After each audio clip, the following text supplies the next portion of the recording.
Hello, j'espère que vous allez bien.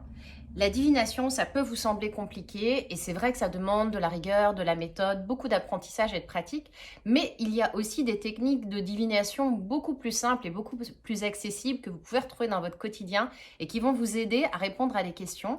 Et aujourd'hui, je voulais vous présenter une de ces méthodes qui est très accessible en termes d'utilisation et de prix. C'est 1, 2, 3, la Magic Ball. Vous en avez déjà entendu parler, ou tout du moins, vous l'avez déjà vu forcément, parce que c'est très populaire dans la culture américaine. Et donc, cette Magic Ball va apparaître dans des films, des séries ou des dessins animés, comme dans Toy Story, on la retrouve, dans les Simpsons aussi, on la retrouve. On la retrouve dans Friends, Charm, Fringe, qui est l'une de mes séries préférées. Alors, pourquoi cette Magic Ball, on la retrouve dans la culture américaine ? Et pourquoi aussi dans des dessins animés? C'est la question. C'est parce que cette méthode en fait de divination est à la base un jouet. Si vous voyez, c'est Mattel qui produit cette balle. Et du coup, c'est plutôt un jouet qui est dans la culture donc des enfants.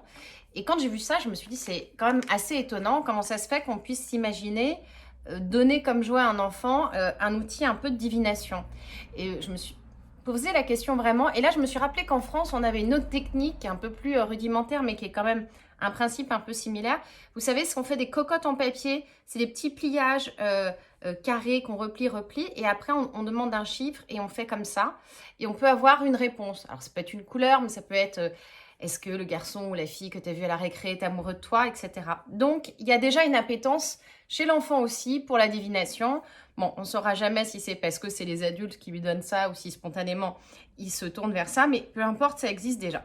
Alors, la Magic Ball, je viens de la recevoir, je vous montre comment ça se présente et je vais vous montrer comment l'utiliser. Alors, comment se servir de notre Magic Ball? Mettez-vous déjà dans un contexte de divination. C'est-à-dire qu'un contexte de divination, ça vous demande 3 étapes assez simples. D'abord, la concentration. C'est ce qu'on appelle l'intention en divination. C'est important. C'est l'implication, l'état d'esprit dans lequel vous êtes. Moi, j'avais appris, par exemple, le massage thaï en Thaïlande. Et avant le massage, on nous demandait de faire une petite prière qui dure 2 secondes, qui est vraiment de poser son intention sur le bien-être qu'on a envie de donner à la personne. Là, c'est pareil. Vous allez poser une question sur votre vie. Concentrez-vous, rassemblez un peu votre énergie. Deuxième point, la question. Faites une question claire et précise à laquelle on peut répondre par oui, non ou peut-être. Par exemple, je ne peux pas poser comme question « Qu'est-ce que Chris Evans aime chez moi ?» D'accord? Bon, déjà parce qu'il ne me connaît pas et parce qu'on ne peut pas y répondre. Par contre, on peut répondre à la question est-ce que je vais réussir cet entretien professionnel? Est-ce que je suis assez préparée pour cet entretien? Oui ou non? Si c'est non, vous pouvez faire des questions à tiroir. Est-ce que je dois développer plutôt telle partie de mon CV? Est-ce que je dois développer telle autre partie? Moi, je serais vous, pour l'utiliser, je ferais vraiment une succession de questions à tiroir, mais vous enfermez pas dans des trucs qui vont vous faire de la peine, du genre est-ce que j'ai une possibilité d'être heureuse en couple avec un tel? D'accord? Si ça vous dit oui, continuez en disant ok, est-ce qu'il y a quelque chose de mon côté que je peux faire? Oui, non. Et puis vous mettez des pistes. Est-ce que si je fais ça, ça va améliorer la relation? Mais c'est un truc qui doit rester ludique, qui doit vous apporter de la joie et du bonheur. Donc faites attention à la formulation. Si vous ne savez pas exactement comment formuler, vous me laissez en commentaire des exemples et puis je vous répondrai. Donc c'est hyper simple. Vous posez votre question, vous vous concentrez, vous secouez, c'est la 3e étape. La bille, vous attendez et vous avez la réponse. Alors, je ne sais pas si là je vais la voir avec la caméra, on la voit. Ne la secouez pas comme un forcené parce que sinon il va y avoir des bulles avec le liquide, on ne va pas voir. Faites attention, ne la faites pas tomber, c'est relativement solide, hein, c'est un jouet pour enfants. Et puis ne tombez pas dans l'addiction par rapport à ça.